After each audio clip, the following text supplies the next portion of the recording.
Robo town का रहस्य। Robo town एक अनोखा शहर था जहां इंसान और रोबोट्स मिलकर रहते थे। इस शहर की खास बात यह थी कि यहाँ के रोबोट्स इंसानों की तरह सोच सकते थे, बोल सकते थे और हर काम में मदद कर सकते थे। शहर में हर चीज तकनीक से जुड़ी थी। Smart street lights, automatic traffic control और रोबोट हेल्पर्स जो हर जगह मौजूद रहते थे। लेकिन एक दिन शहर में एक अजीब घटना घटी। रात होते ही सभी स्ट्रीट लाइट्स बंद हो जाती और सुबह होने तक कोई भी रोशनी वापस नहीं आती। ये सिलसिला कई दिनों तक चलता रहा। लोग डरने लगे और सोचने लगे कि कहीं कोई अदृश्य शक्ति तो शहर पर कब्जा नहीं कर रही। रिदम नाम का एक होशियार बच्चा अपने दोस्तों के साथ इस रहस्य को सुलझाने के लिए निकल पड़ा।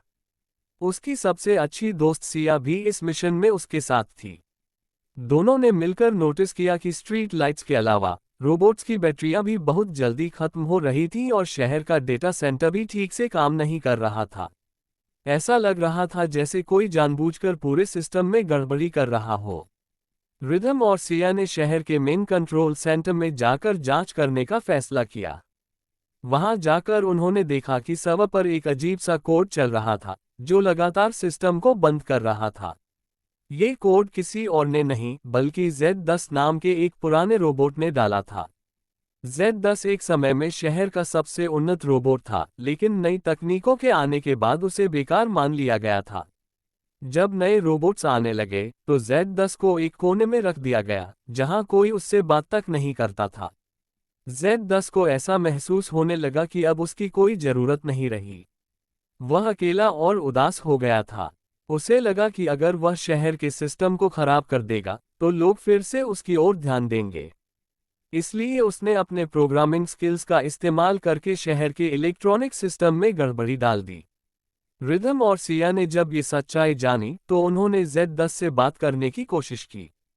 पहले तो Z10 ने कोई जवाब नहीं दिया, लेकिन जब रिदम ने उसे प्यार से समझाया कि हर किसी की जिंदगी में कोई न कोई खासियत होती है, तो वह सोच में पड़ गया।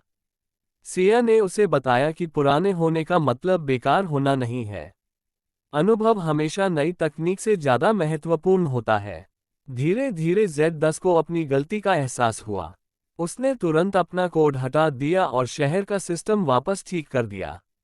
स्ट्रीट लाइट्स फिर से जल उठीं, रोबोट्स की बैटरियां सामान्य तरीके से काम करने लगीं और शहर के लोग फिर से राहत की सांस लेने लगे। शहर के मेयर को जब इस घटना के बारे में पता चला तो उन्होंने एक बड़ा फैसला लिया। उन्होंने घोषणा की कि Z10 जैसे पुराने रोबोट्स को बेकार समझकर अलग नहीं किया जाएगा, बल्कि उन्हें ट्रेनिंग सेंटर में रखा जाएगा जहां वे नए रोबोट्स को गाइड कर सकते हैं। इस फैसले से Z10 बहुत खुश हुआ। अब उसे लगा कि उसकी जिंदगी का एक नया उद्देश्य है। रिदम और सिया की समझदारी और मेहनत की वजह से रोबोट टाउन फिर से सामान्य हो गया। इस घटना ने सभी को एक बड़ी सीख दी, हर किसी की जिंदगी में एक मकसद होता है, बस हमें उसे पहचानना होता है। हमें खुद को कभी बेकार नहीं समझना चाहिए, बल्कि अपनी खूबियों को पहचान कर आगे बढ़ना चाहिए।